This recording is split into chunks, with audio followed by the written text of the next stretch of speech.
So, welcome back, listeners. We are going to be talking today about as a man, how can you be successful in dating in 2026, this year that we're in currently? And if you're listening to this later, obviously it's going to be a different year. What do women want? How can you be successful in this modern dating that everyone tells you is cooked, is messed up, that is impossible, right?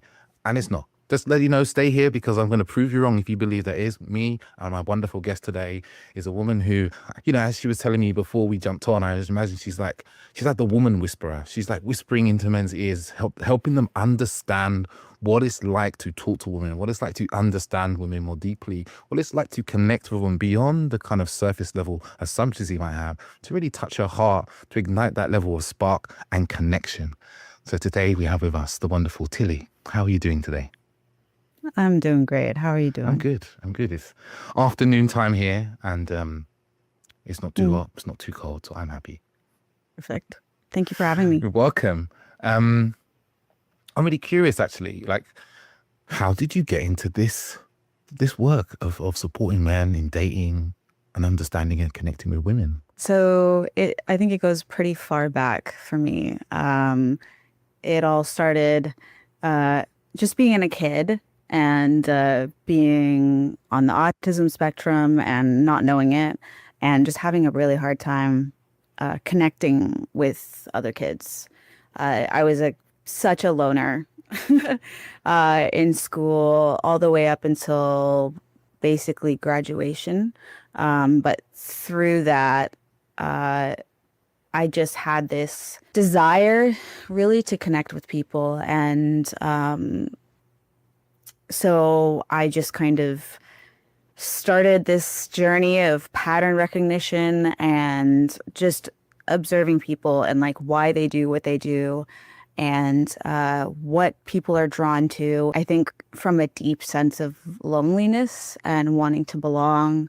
Um, and not really knowing how. I eventually got pretty good at connecting with people, and I eventually got to a place where people felt really comfortable talking to me about stuff, and they felt very seen by me. And um, then after I grew out of this absolutely horrid, awkward phase, I started to be perceived differently to people. And romantic love, I think, is the most fascinating part of human connection for me. And so I just kind of leaned into that. And that's when I got into making what kind of came natural official and got into coaching. And then I started making content just to kind of expand my reach. And here we are. Yeah. Well, you really that you learn from the ground up, like Oh, yeah. that's a such a admirable endeavor, right? Because it's like as you're describing it, what I'm hearing, I might be wrong, to correct me if I'm wrong anywhere, is you like you said, it was like from awkwardness into like, well, I'm gonna really learn this. I'm gonna put my, I'm gonna really put my mind to this and like observing and watching. It reminds me a little bit of, it's a different situation, but there's a book, God, I can't remember the name of the author or the name of the book, but it's about the guy who created NLP. And I think if the story goes right, he was sick in bed for a very long time. And it meant that what he did was just watch people who came in to see him, his family and his friends. And all he could really Mhm. do was move his eyes. So he just cataloged how people interacted and got this really fine-tuned understanding, and then was able to get back his movement and so forth, and kind of founded what we commonly know now as NLP. But like as I'm hearing you talk, that's what kind of popped into my hand, is like really learning the nuances, the understanding, as you described there, what draws people in, what repels them, and then I imagine then practicing that constantly in the big moments and the small moments. Absolutely. I think that there's a core belief that it's just something that you have, that you're just able to connect with people, that you're just likable and things like that. But I strongly believe that it's not. And I am living proof of that. I would consider myself a high functioning, awkward person. And so it's still difficult, but it's doable. Mm. Yeah, yeah. I definitely see them as from in life. Actually, there's so many skills that we think are just like you've got it or you don't. You know, in my world, a lot men come to me and they're like, "Oh, I don't have much. I'm not emotional." You know, and I'm like, no, you just haven't learnt that. You know, that's not a skill that you absorbed by osmosis for your life. Like, but emotionality and expression and feeling, they're things you can learn on the way. But so many of these skills, I think it can really hold us back when we don't believe that we can learn them, you know, can be almost like a defeatism. Is that even a word? But we feel defeated Hmm. before we even started. Yeah. Do you feel like emotionality is a really common one that you end up teaching your clients? Yeah, I think men, I think from a society point of view, men miss out on that lesson through our schooling and so forth. Now, there's a bunch of research about that. So it means that, social interactions become difficult when we don't understand the kind of emotions that are flying around in the room and what things mean. And then, dating relationships are, in my eyes, they're emotional entities, you know, they are their foundations are emotional. So if you can't attune to those, what's happening can be very difficult to kind of create those bonds and then turn that into something that feels like a loving relationship. I imagine growing up as a man and being discouraged from accessing those emotions your whole life and not doing that with your friends. And then all of a sudden you're an adult and you're meant to get into a relationship. And the women that you meet along the way, if you are lucky enough to meet women and get into relationships with them, are basically the only opportunities that you've had as a full grown adult to actually dive into that and um, have a deeper understanding of how you're feeling because now you're so interconnected with someone else. Mm. And there's just this whole flood of feelings that may have never been experienced before. A question for you. So I know you work with men, supporting them, whispering, helping them, be better men. What can you see about men when they kind of show up and they come to you that those men can't see in themselves? Like, what are the blind spots that are often present? I know that's a big question, maybe. There's four main things that men get wrong about how attraction works and how to attract women.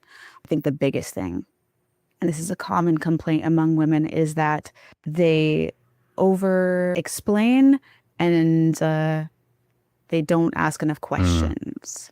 It's a lot of trying to be interesting and not enough acting interested. We like being liked. And one of the best ways to show someone that you like them is to act interested, is to ask questions, ask follow-up questions, and generally just show somebody that you're listening. And I think for people who don't have the social skills that come as easily to them, even things like that can be difficult. I've had to work with my clients and be like, you have to smile. We have to like lean in, like squint a little bit, be like, yeah, I hear you. I'm listening.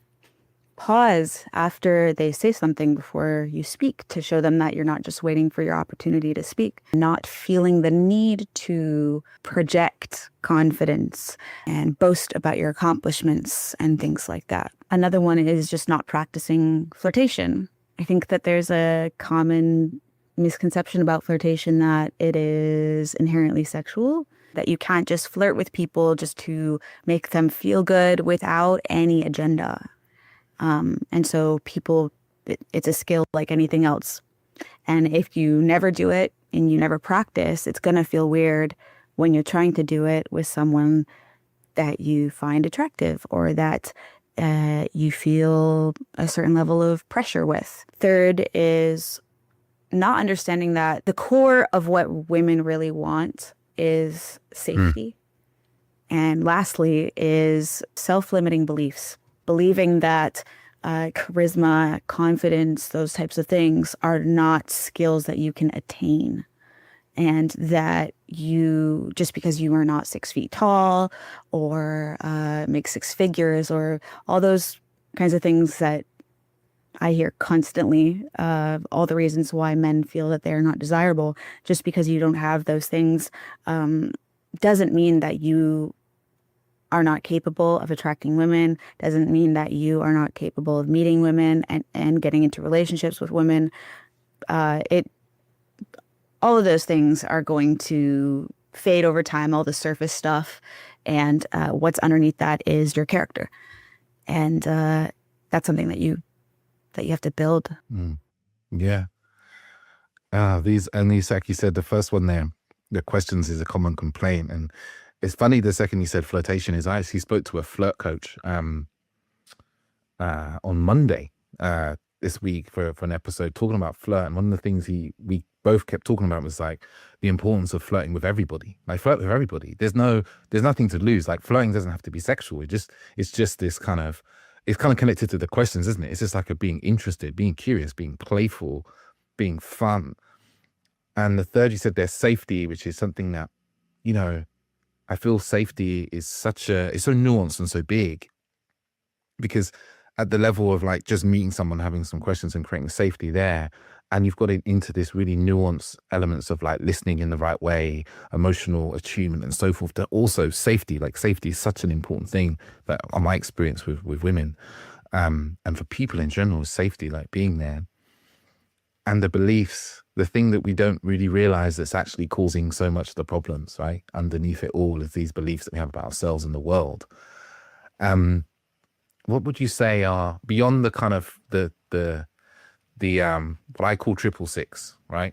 6 foot, 6 figures, and 6 inches. Those are the things that men are upset about, right? They're like, oh, I don't have those. I'm fucked. I'm never going to meet anybody, right? Beyond the kind of 666, what are some of the beliefs that you see like really block men from having the dating lives and love lives that they want? I think a general lack of confidence. I think that men think that women want something that's completely unrealistic.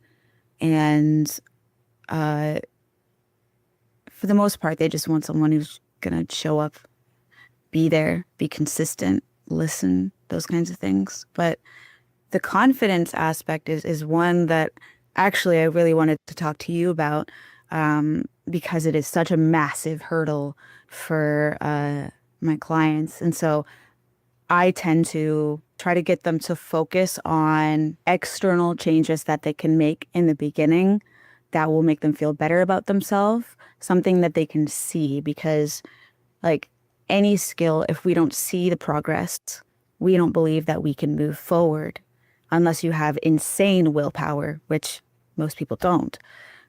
So these little wins are things that I try to create at the very beginning so that that confidence gets elevated just a little bit, and we get the ball rolling of like, okay, actually, I'm feeling pretty good about myself. I can actually see some kind of progress here. And I think maybe I can actually do this.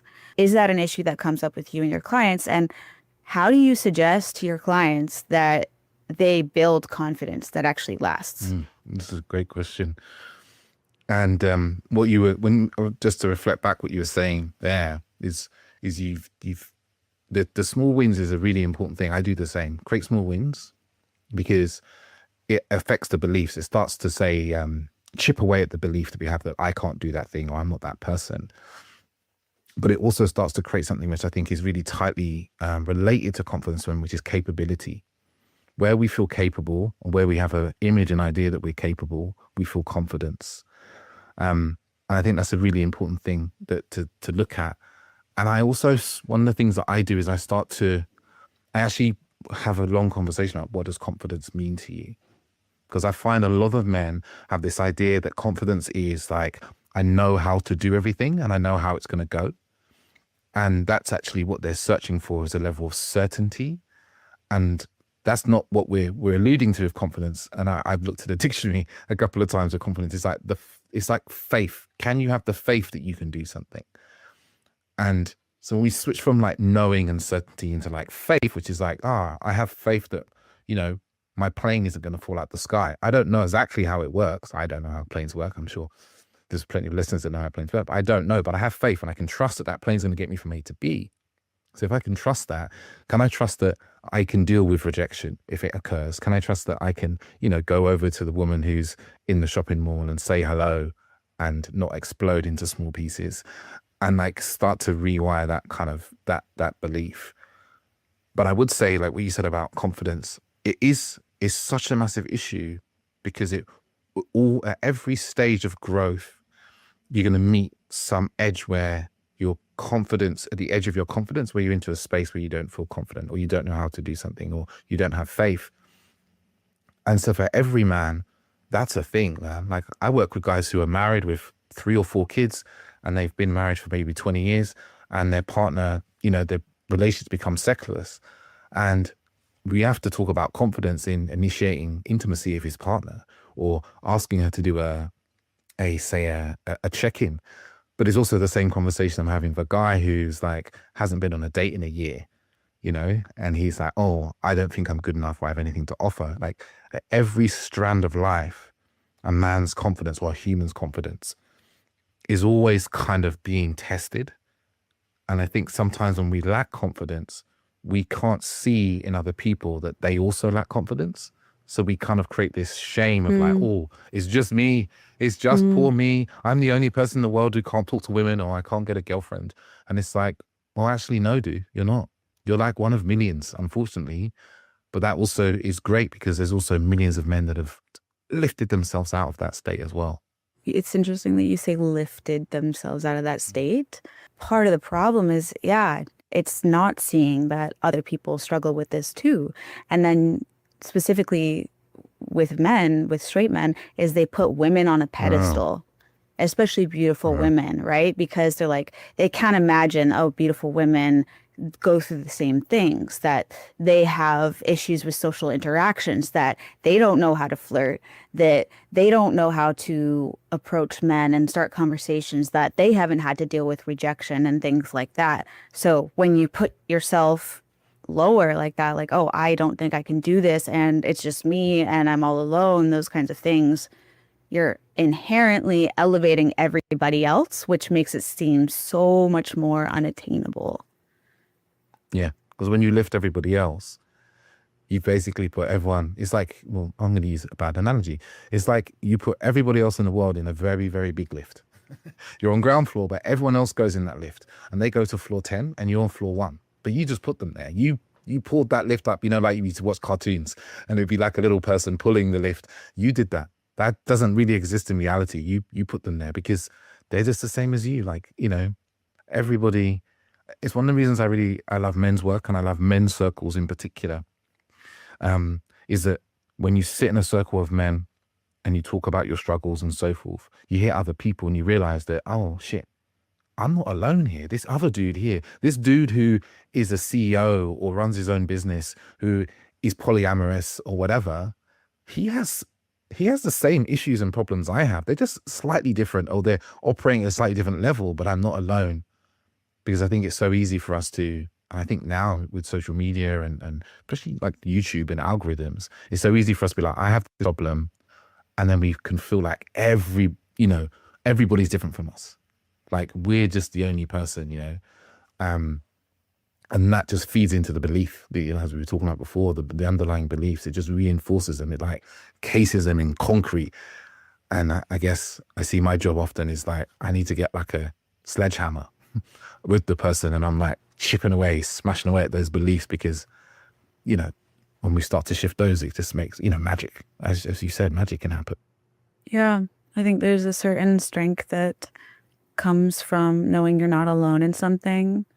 I've personally experienced that in my own life. As I previously mentioned, I was undiagnosed on the spectrum. And once I figured that out, I was like, oh my God, everything makes sense. And it just becomes so much easier because before that, you just think there's something wrong with me.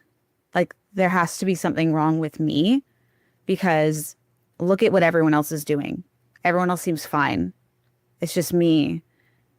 And I don't think that I can be fixed. And that's the worst. That's the hopelessness is the worst state of being to be. No one can pull you out of that. You have to do it yourself, and it's not easy. And do you find a lot of men are kind of operating in that's being in that space, that kind of energy, emotion of feeling hopeless about dating? Yes, I think that there's varying degrees of this. Some people, I really want to help them, but they have to believe just a little bit that it's going to work. Otherwise, we're just spinning our tires. You know, it has to, you cannot help someone who doesn't want to help himself. That's just, it's a cliche, but it's so true.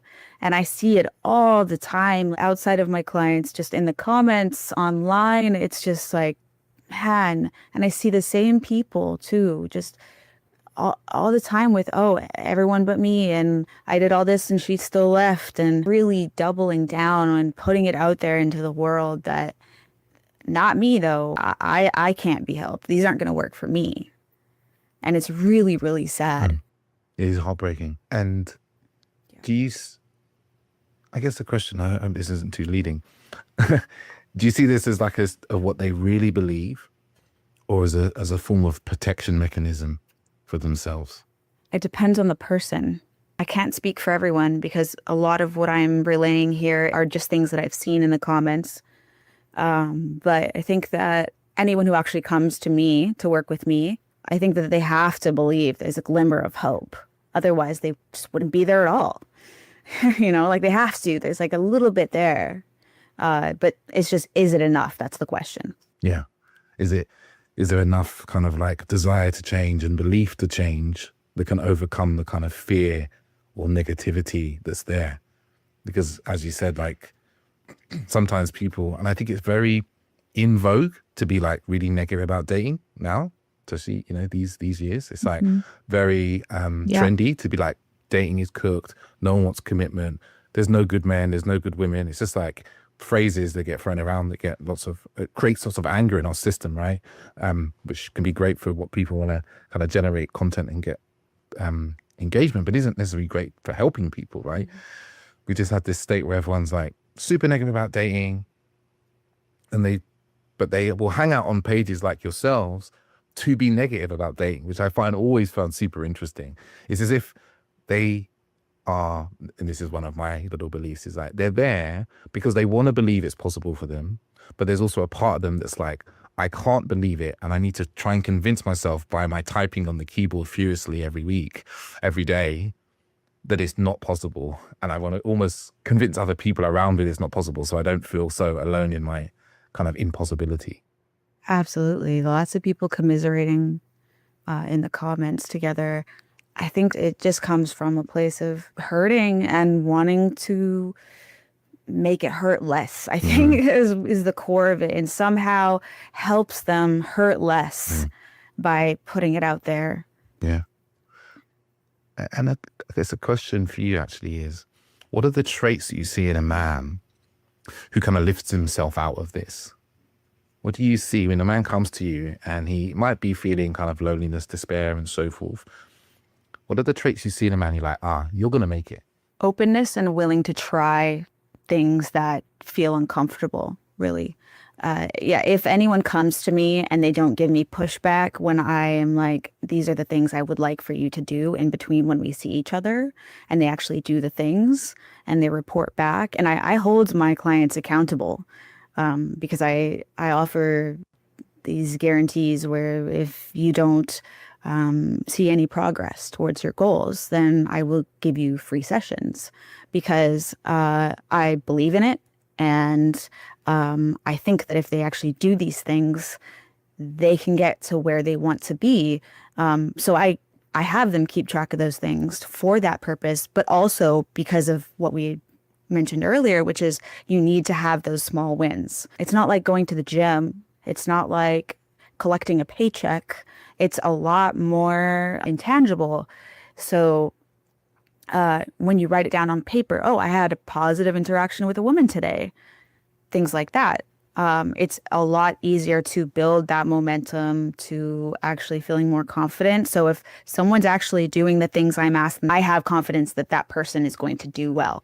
And it's interesting, those two things, like willingness and open to try, I think they're two of the most important traits for healthy relationships. For someone, for that willing, and I always say this, women say to me often, what should I be looking for in a man? And I say our willingness. That's the most important thing. Like, forget all this chemistry BS, right? What you want is willingness to try, like willingness, openness to try, and there's a level of commitment, right? They're like, there's a thing, they're going to keep kind of working on it, because that's when you're with someone who has those traits, like success comes to them eventually because they keep going. They keep going. They don't get fed up. They don't allow the rejection to mean something about who they are. It's just a little just a thing that occurs along the way. It happens to everyone. It's just part of it.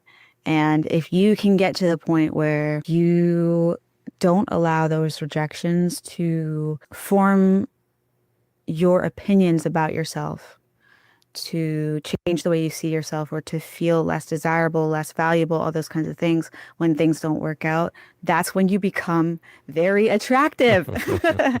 Ironically. It's a funny game, right? It's like, because once you can accept or what someone might believe is unacceptable, once you could accept the unacceptable, which is, most men are like, I don't want to accept rejection, so I'm going to do everything I can do to avoid that, which, varying degrees, right? And there's a real spectrum of things, actually, as I talk about that. Some men will just avoid dating completely. That's the surefire way to avoid rejection. And then, I speak to a lot of men who, their way of avoiding rejection is like, in the moment where a woman they're talking to is asking them about what they love doing, what they really enjoy, who they want to be, they just dull it down 20%, 30%. They avoid talking about the fact that, I don't know, they would love to get better at chess, or that they would love to go and climb to Machu Picchu, because they're worried that the woman might think something badly of him, judge and so forth, and they dull down that rejection. And it's just like, rejection is just this spectrum. But the potency and power comes, as you said, is when we don't care about it, when we're just like, it's cool what you think of me. I don't mind what you think of me. Then that's not like a switch, because I think it's more like a slow dial. Suddenly then that kind of potency of confidence kind of comes online. And I'd love to get your take on what you see when men kind of reach that place.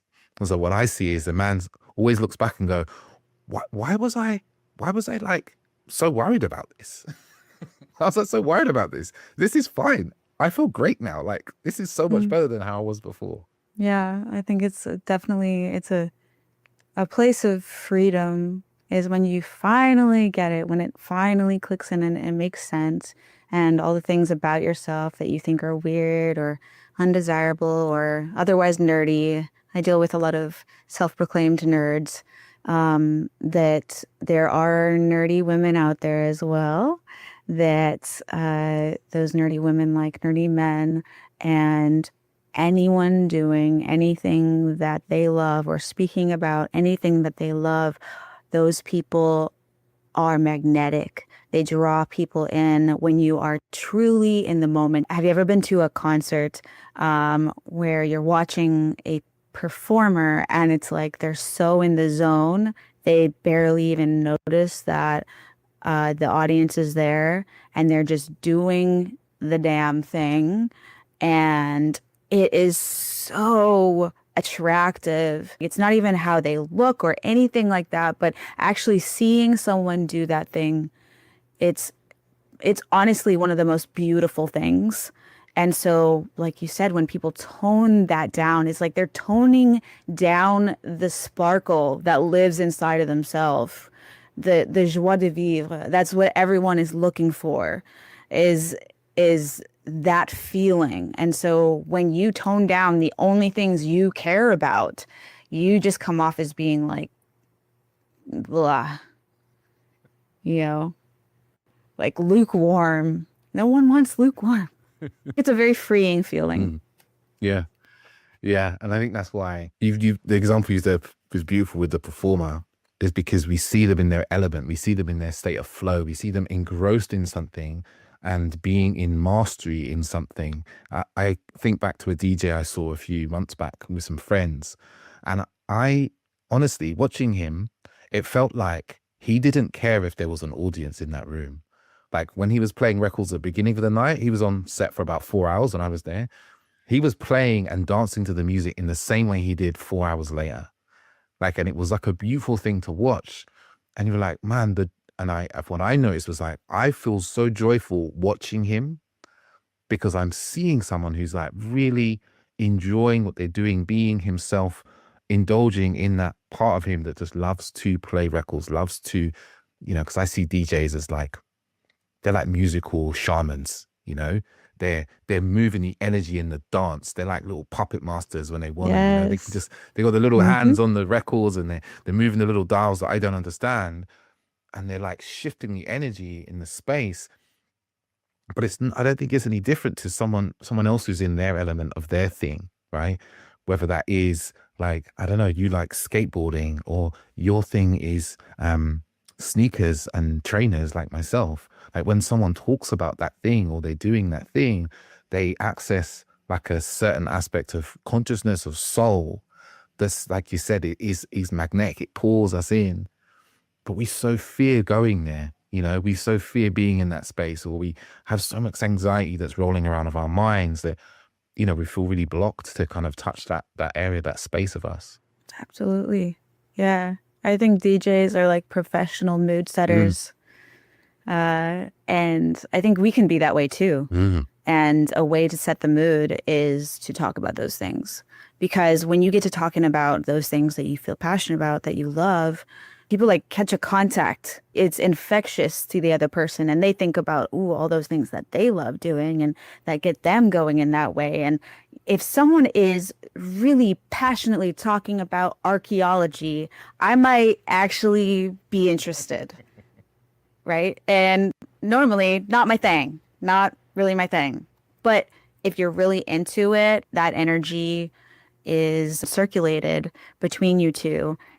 Same thing goes for nervous energy, for feeling self-conscious, for all of the more negative aspects of that energy shift. People can feel it. And the best energy to feel is the one that we were just talking about. yeah. I, a thought popped into my head / question is, you're helping men, and many of them probably, they want to meet a girlfriend, they want to meet some more women, blah, blah, blah. But I imagine that some of them they want to just be attractive, or their idea of what attractive is. How do Mm. you support, how do you help a man? What sort of steps does it take for a man to start becoming more attractive? I know that's also a very big question, but I'm super interested in your take. Perhaps there are a lot of men who just want to be attractive, but I've never had a man come to me and say, I just want to be Mm, attractive. I think that that's probably what's underneath it. But dating women, getting into relationships with women, that is the proof, mm, right? And they need the proof and they want the companionship. So, I mean, being attractive, obviously there's multiple levels, and the surface level matters way less than people think. I'm not going to lie, those things help, right? They do help. Um, and I think that people often think, because I don't talk about it in every single video, that I don't think that. People will have a higher tolerance for bullshit, but it's not limitless. If you're beautiful and you say something completely out of pocket, you're instantly unattractive. So the majority is all below the surface, and you can convince people who wouldn't otherwise find you attractive to think that you are attractive if you hold yourself in the right way, if you look at people in a certain way, if you make them feel a certain way. And very little of that has to do with yourself, and more to do with, like you were talking about, attunement, understanding the other person, understanding their desires, what makes them feel good, what makes them feel comfortable, what kind of feedback hits with them. And and you have to be very, very present for that. And you can't be present if you're worrying about, am I coming off weird? Am I coming off creepy? Those kinds of things. So being fully present is one of the most attractive things that you can do. So I would start with that. mm. And it's so interesting how you explained it, right? Because I talk a lot about presence, but it's not the presence itself that is like, oh, once you can be present, that makes you attractive. But it's what presence gives you access to, right? Like you said, when you're really present, you can look at someone in the face and be like, oh, I can see that when I was talking about chicken nuggets, that their eyebrows went up and they seemed more engaged. Like, you don't even think it, you just notice. It might be just this small little thought that rolls off, like, oh, I said that thing, and they laughed. They thought that was extra funny. I can talk about that again, or I can come back, or I can just comment and go, oh, big fan of chicken nuggets, are you? Are you really? Oh, surprising. Why is that? You know, you can get in and you can get into something, but like you said, if you're overthinking about everything apart from maybe the thing that is pertinent, which is like the moment of connection, it's all just lost. It's all just it becomes like this static on a radio. Everything just becomes noise because your mind is so busy, so preoccupied with your own thinking. I talk about this a lot in my course, and it's something also that is brought up in The Art of Seduction. When you are self-conscious, it means you're literally conscious of yourself, and therefore you only have so much brain power. If you are all in your head, self-conscious, you cannot be conscious of the other person, and you can't understand the nuance. You can't see what they like, what they don't like. You can't get in their head enough to understand their desires and just to understand them. Because there is nothing quite like feeling seen and understood. It is so disarming when you feel that someone sees you, and you can't do that if you only see yourself. Yeah. Yeah. It's just so when you explain it, it sounds so simple. You know, like just see people. Dude, just see people. Just be yourself and see people. And everything's gonna be fine. Just be confident, bro.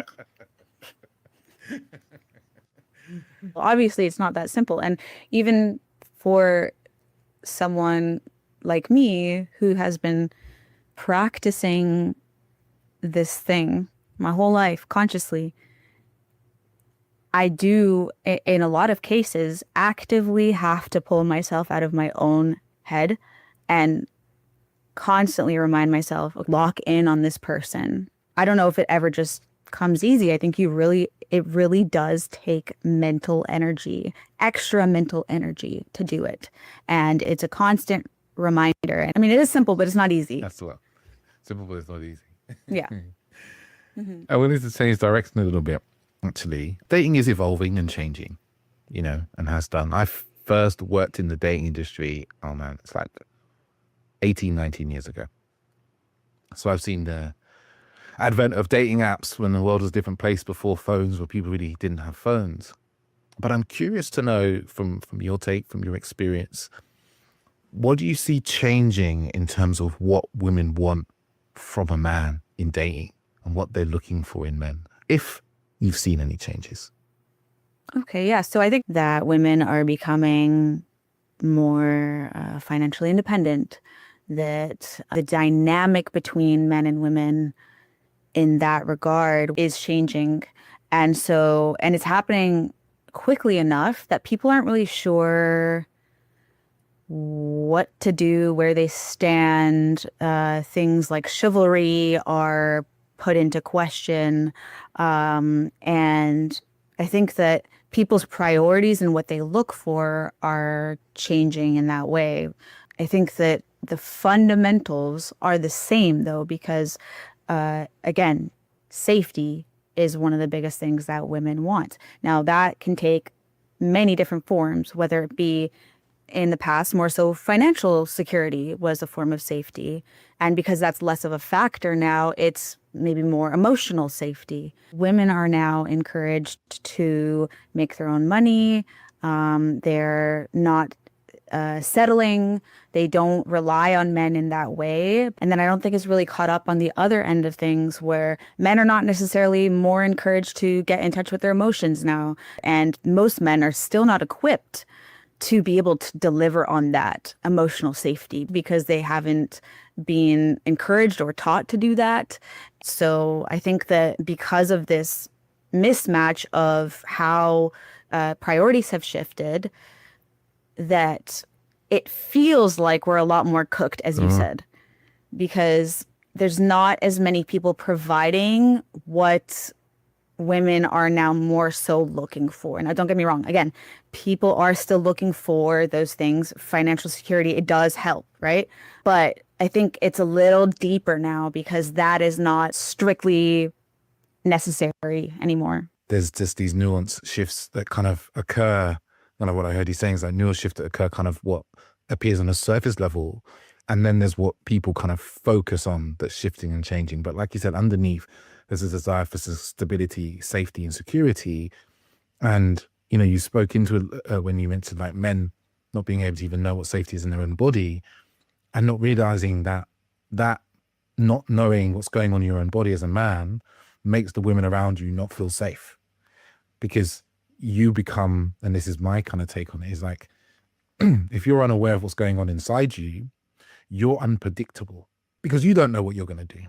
She can't predict you because she can't read you. She can't feel you. So if you're unpredictable, there's a level of that, I can't be safe with you in this moment. And I think there's something that a lot of men don't really realize in terms of the importance of being able to kind of tune in and understand what they're feeling, because it gives people around them a sense of like, it's not like he's got it handled, but like he has some understanding of what's going on for himself.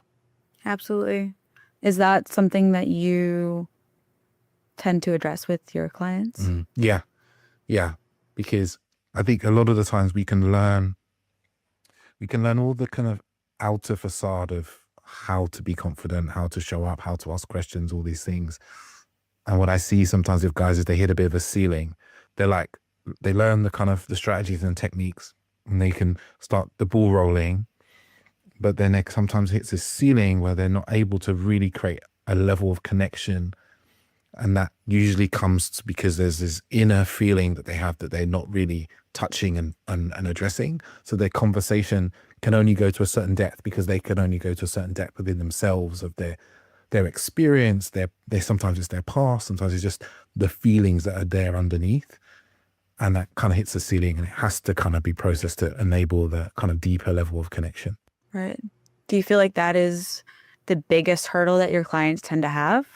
So what I notice is the men have to have the experience of themselves they have is a lot of to do with their thinking.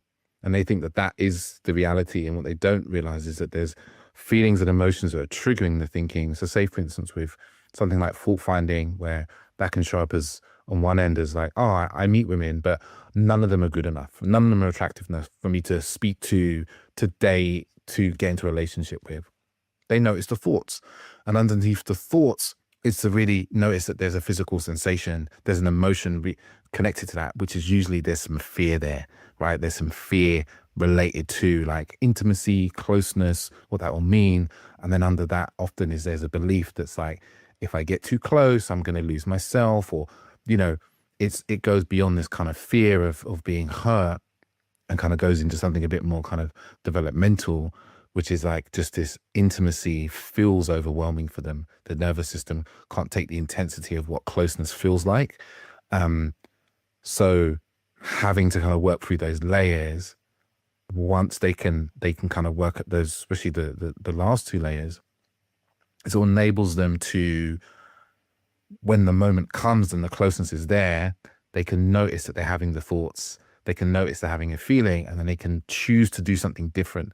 But until that kind of capacity is reached, they'll just react to the thoughts, the feelings and emotions unconsciously and do what they've always done.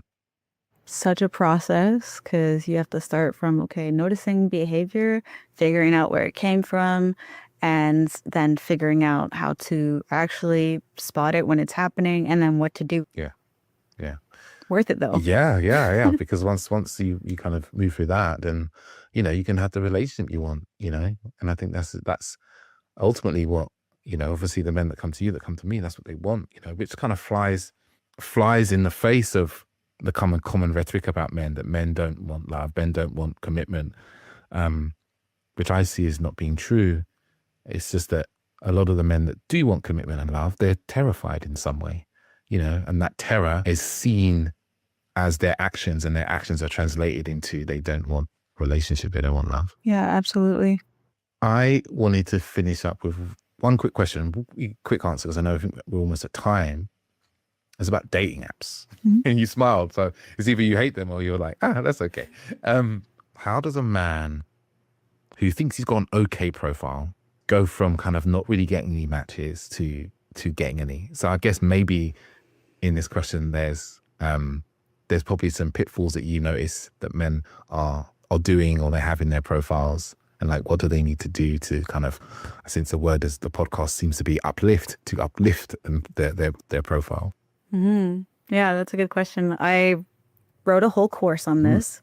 It's free. There's a lot of really common mistakes I think that most men are making. The first place they need to check is the photos, because that's what people see first. They're not going to, if they see a photo they don't like or that is weird in some way, they're not going to dig further to understand your backstory and read your prompts and things like that. So if your photos are not dialed in, that's where you need to start. You need to have nice photos that show dimension.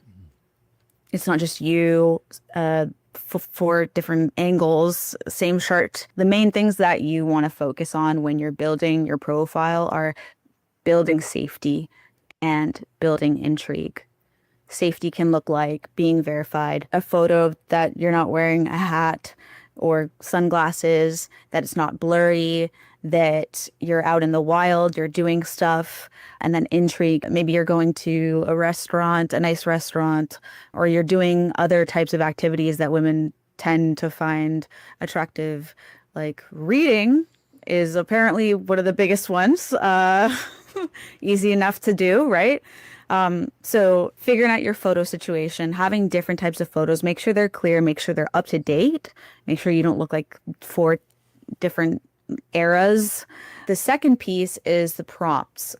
Not as important, but can be bigger deal breakers. There's a lot of people who are really negative about just being on the apps, or what they're saying in their prompts are like basically telling everyone looking that they've been hurt by people in this way, because they're like, you have to be loyal, you have to be honest, I will not tolerate any of that kind of stuff. Saying what you're not looking for, or really saying anything negative on your profile, is a bad move, because although you see yourself as a multidimensional human being, other people's looking at you don't. They see you as 4 photos and 600 characters. So you have to really optimize that space as much as you can and show as many different aspects of yourself as you can. So in terms of writing these prompts, you have to write what makes you special, what makes you unique, what is something specific about you that people might find interesting or relate to. Giving people things to actually respond to is huge. Not just making it about you, making it also about the other person. I encourage my clients to write something in their profile somewhere that allows the woman to picture what a date would look like with you and frame that in a positive light. Actually include the woman into your profile so that she can see herself with you, rather than just kind of being like, it's like when you're looking at one of those samples of paint and you're trying to figure out what it looks like on the wall. It's very difficult to do that, right? Let her paint a picture in her mind about being on a date with you. Mm-hmm. So it's almost like one of those, not mental tricks, but, our mind doesn't know much of this difference between the real and fake. So if she's imagining what being on a date with you is like, she's already had a date in her head. You're moving into date 2 if you get that far. The more easy you make it for them to picture that, the better. And the more specific you are, the better. You want people to be attracted to you, but you want the right ones to be attracted to you. You have to know that not everyone is for you. And if you can make your profile still positive, but rule out the people that are not for you, but then also draw the people in who are for you, who are like, that's me right there. I love that. Thank you, Tilly, for today. I know we've run a little bit over time. Time always runs away with us. Thank you for today's conversation. Just really getting a deeper understanding of you, your journey as well. So powerful in terms of what's possible, when you work with the men you work with, and like how, so much similarity between the work we do and the ethos. It's just such such a joy to speak to you after seeing so many of your 30-second videos that teach these little like bite-sized life and dating lessons. Like just ram it into them. I really love watching them, how you deliver them so Thank you. succinctly. I'm not so succinct with words. It's not my strong suit. And I imagine that the listeners are wondering where they can find you, where they can find you online in the world, what you've got coming up, and any products you're offering to people. Yes. So most of everything you can find is on my website, welcometomybedtalk.com. I've got a bunch of free resources on there. The aforementioned dating profile upgrade course on there.